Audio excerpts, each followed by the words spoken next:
There's no feeling more intense than starting over. If you deleted your homework the day before it was due, as I have, or if you left your wallet at home and you have to go back after spending an hour in the commute. If you won some money at the casino and then put all your winnings on red but it came up black. If you got your best shirt dry cleaned before a wedding and then immediately dropped food on it. If you won an argument with a friend and then later discovered that they just returned to their original view. Starting over is harder than starting up. If you're not ready for that, like if you've already had a bad day, then what you're about to go through might be too much. Feel free to go away and come back. I'll be here.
Don't worry, I'll save your progress, always, even your mistakes.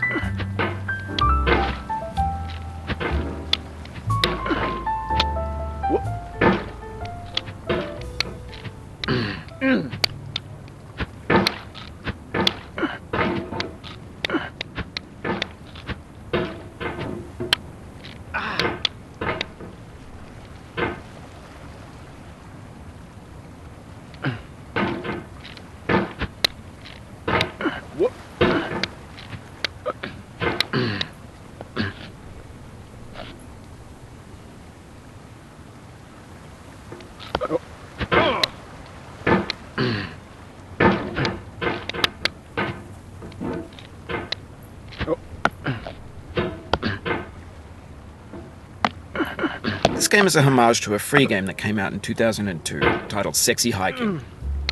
The author of that game was Jazuo, a mysterious Czech designer who was known at the time as the father of B games. And B games are rough assemblages of found objects. Designers slap them together very quickly and freely, and they're often too rough and unfriendly to gain much of a following. They're built more for the joy of building them than as polished products.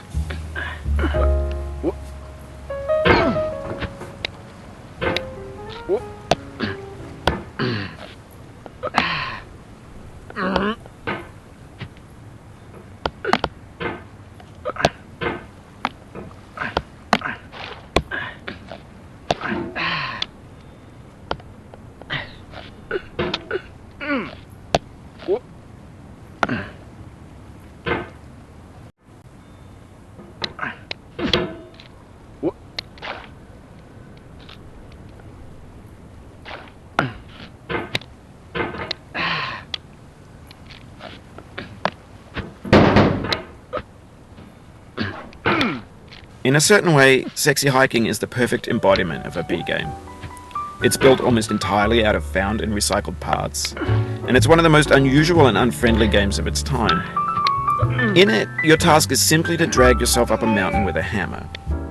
And that act of climbing, in the digital world or in real life, has certain essential properties that give the game its flavor. No amount of forward progress is guaranteed.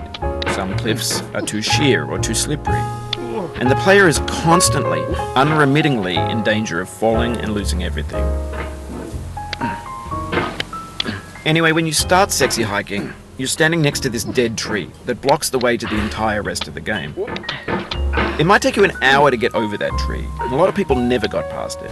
You prod and you poke at it, exploring the limits of your reach and your strength, trying to find a way up and over. And there's a sense of truth in that lack of compromise. Most obstacles in video game worlds are fake. You can be completely confident in your ability to get through them once you have the correct method or the correct equipment or just by spending enough time. In that sense, every pixelated obstacle in sexy hiking is real. The obstacles in sexy hiking are unyielding, and that makes the game uniquely frustrating. But I'm not sure Jazuo intended to make a frustrating game.